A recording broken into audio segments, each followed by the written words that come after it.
ایمان لانا ہے. جب ہم ایمان لائیں گے کہ اللہ سبحانہ و تعالیٰ ہمیں کھلانے والا، پلانے والا، چلانے والا، ہماری زندگیوں کو چلانے کا ذریعہ بنانے والا اللہ سبحانہ و تعالیٰ ہے اور کوئی نہیں ہے، تو ہم توحید اور ربوبیہ پر ایمان لا رہے ہیں. اور یہ کہاں پر بتایا گیا ہے؟ سورہ فاتحہ کی آیت نمبر 1 اور 2 میں. بسم اللہ الرحمن الرحیم الحمدللہ رب العالمین، کہ شروع کرتی ہوں اللہ کے نام سے جو نہایت رحم والا ہے، اور تعریف ہے اس رب کائنات کی، رب العالمین کی. اور آگے آیت جاتی ہے سورہ فاتحہ میں، مگر یہاں کیا کہا گیا؟ رب العالمین ہے، صرف ایک عالم نہیں، عالمین کا. آپ سمجھتے ہوں گے کہ یہ ایک سولار سسٹم اتنی ہی دنیا ہے، مگر اس جیسی کئی اور سولار سسٹمز ہے، ان کو پوروں کو ملا کر گیلیکسی بنتا ہے، پھر ملکی وے بنتا ہے. ان سب کو چلانے والا صرف اللہ سبحانہ و تعالیٰ ہے.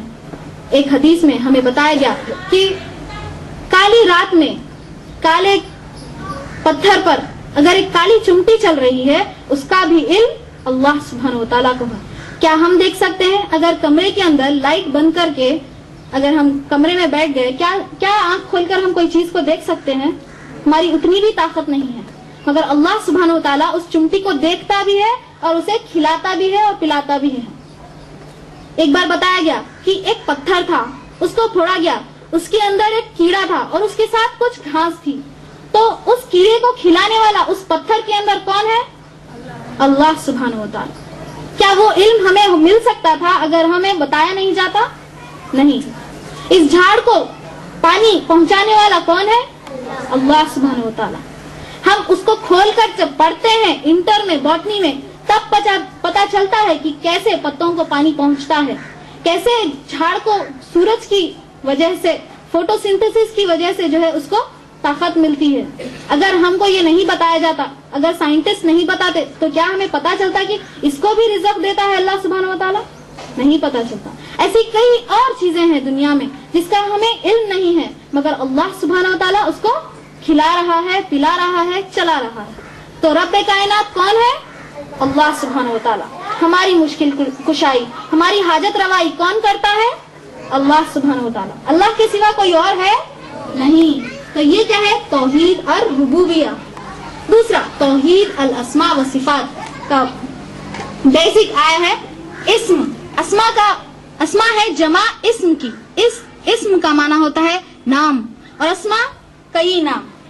صفت معنی ایٹریبیوٹ، کسی کا کیریکٹر، اور صفات ہوتا ہے کیریکٹرز، ایٹریبیوٹس، کہ وہ کیسا ہے، اس کے بارے میں پورا. حالانکہ ہر نام پر، اس کی ہر ایٹریبیوٹ، اس کی ہر صفت پر ایمان لانا توحید اور ربوبیہ پر ایمان لانا ہے.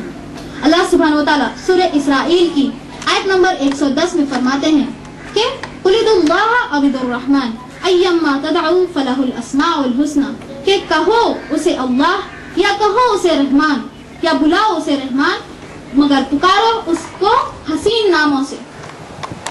اسماء الحسنى، اچھے ناموں سے پکارو، جو نام اللہ سبحانہ و تعالیٰ نے اپنے لیے قرآن میں فرمائے اور محمد صلی اللہ علیہ وسلم نے حدیث میں اللہ سبحانہ و تعالیٰ کو پکارا ہے. ان ناموں سے ہمیں اللہ سبحانہ و تعالیٰ کو پکارنا ہے. کچھ نام جو اللہ سبحانہ و تعالیٰ کے آپ لوگوں کو معلوم ہے، بتائیے. الرحمن، الرحیم، الکریم، الشکور، الغفور، یہ کیا ہے؟ اللہ سبحانہ و تعالیٰ کے نام ہیں. ایسے ہمیں جو معلوم ہے وہ کیا ہے؟ 99 نام ہے.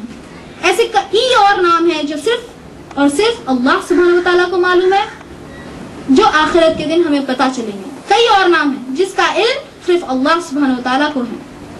یہ تھا دوسری قسم توحید الاسماء و صفات.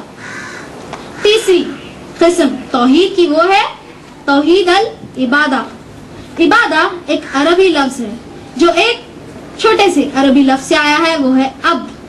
عبد کا معنی ہے کہ ہم کسی کو سرو کرنا، کسی کی غلامی کرنا. عبادہ کیا ہوا؟ کہ ہم کسی کی غلامی کرنا. کس کی غلامی کر رہے ہیں ہم کس کے غلام ہیں؟ اللہ سبحانہ و تعالیٰ کے غلام ہیں. یہ یقین رکھنا کہ ہم صرف اللہ سبحانہ و تعالیٰ کی بات مانیں گے, ہم اسی کی عبادت کریں گے. یہ توحید العبادہ ہے.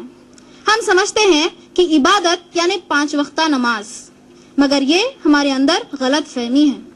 صبح سے شام تک, سونے تک, پھر اٹھنے تک جو کام بھی ہم کرتے ہیں وہ اگر ہم قرآن مجید کے مطابق اور محمد صلی اللہ علیہ وسلم کی حدیث کے مطابق کرتے ہیں تو وہ عبادت ہے. کیسے کہ اگر قرآن مجید میں سورہ اسراء کی آیت نمبر 23 اور 24 میں بتایا گیا کہ آپ اپنے ماں باپ کی اطاعت کرو, اپنے ماں باپ کی بات سنو, تو جب ہم اپنے ماں باپ کی بات سنتے ہیں تو ہم کیا کر رہے ہیں؟ اللہ سبحانہ و تعالیٰ کی عبادت کر رہے ہیں. اگر ہمیں بتایا جاتا ہے قرآن میں کہ سورہ مائدہ کی آیت نمبر 90 ان الخمر والمیسر والانصاب والازلام رجس من عمل الشیطان, بے شک شراب, نشیلی چیزیں, فارچون ٹیلنگ, ہوروسکوپ جو ہم نیوز پیپرز میں پڑھتے ہیں وہ, اور تیریں چلانا قسمت کے لیے, فارچون ٹیلنگ, مکہ میں جو ہے تیر چلا کے اپنی اچھی اور بری چیزوں کو معلوم کرتے تھے, یہ کرنا شیطان کا عمل ہے. تم اس سے باز آ جاؤ تاکہ تم فلاح پانے والوں میں سے ہو جاؤ. جب ہم اس پر عمل کرتے ہیں کہ ہم نشے والی چیزیں, شراب, فارچون ٹیلنگ, ہوروسکوپ جو دیکھتے ہیں, ان چیزوں سے بچتے ہیں تو ہم کیا کر رہے ہیں؟ اللہ سبحانہ و تعالیٰ کی عبادت کر رہے ہیں. آپ میں سے کوئی ہوں گے کہ آج ہم لوگوں کے اندر سے دیکھ کر ہم وہ چیزوں کو کر رہے ہیں. نیوز پیپر آتے ہی پہلے کھولتے ہیں ہمارا سٹار کیا ہے, ایریز کیا ہے, جیمینی کیا ہے. اگر ہم جیمینی ہیں تو جیمینی میں آج کیا دیا ہوا ہے کہ آج ہماری دن میں کیا ہونے والا ہے. یہ کرنا غلط ہے, کیونکہ نبی صلی اللہ علیہ وسلم نے فرمایا کہ اگر آپ یہ کریں گے, اپنی قسمت آگے کیا ہونے والی ہے کسی سے معلوم کریں گے, تو آپ کی 40 دن کی نماز قبول نہیں ہوگی. مذاق میں بھی نہیں کرنا چاہیے. یہ توحید العبادہ میں آتا ہے کہ یہ جو میں نے آیت بتائی تھی 590 سورہ مائدہ کی آیت نمبر 90 میں بتایا کہ فارچون ٹیلنگ نہیں کرنا چاہیے. اور آگے اگر ہم پڑھتے ہیں کہ ہم بری چیزوں سے دور رہیں, زنا سے دور رہیں, تو ہم زنا سے دور رہیں گے. یہ کیا ہے؟ عبادت ہے. اللہ سبحانہ و تعالیٰ ہمیں کہتا ہے کہ زکوٰۃ دو, ہم زکوٰۃ دیتے ہیں تو ہم کیا کر رہے ہیں؟ اللہ سبحانہ و تعالیٰ کی عبادت کر رہے ہیں. اگر ہمیں نبی صلی اللہ علیہ وسلم بتاتے ہیں کہ سوتے وقت یہ دعا پڑھ کر سو, اٹھتے وقت یہ دعا پڑھ کر اٹھو, تو ہمارا وہ سونا بھی عبادت میں شامل ہو جاتا ہے. اللہ سبحانہ و تعالیٰ بہت بڑا ہے کہ ہمارے سونے کو بھی عبادت میں شامل کر دے گا اگر ہم محمد صلی اللہ علیہ وسلم کے راستے پر چلیں گے. یہ 3 قسمیں تھیں توحید کی. پہلا توحید الربوبیہ, دوسرا توحید الاسماء و صفات, تیسرا توحید العبادہ. دوسرا ستون جو اسلام کا کیا ہے؟ صلاح, نماز. صلاح ایک عربی لفظ ہے جو انگلش میں ٹرانسلیٹ کیا گیا پریئر کے لیے, مگر یہ غلط. یہ چھوٹا سا میننگ ہے پریئر کا, نماز کا ایک چھوٹا سا حصہ ہے کہ ہم نماز میں دعا کرتے ہیں اللہ سبحانہ و تعالیٰ سے.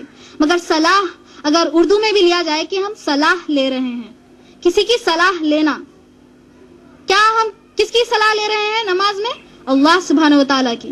ہم نماز میں ٹھہرتے ہیں تو کیا پڑھتے ہیں؟ اللہ اکبر, کہ اللہ سب سے بڑا ہے.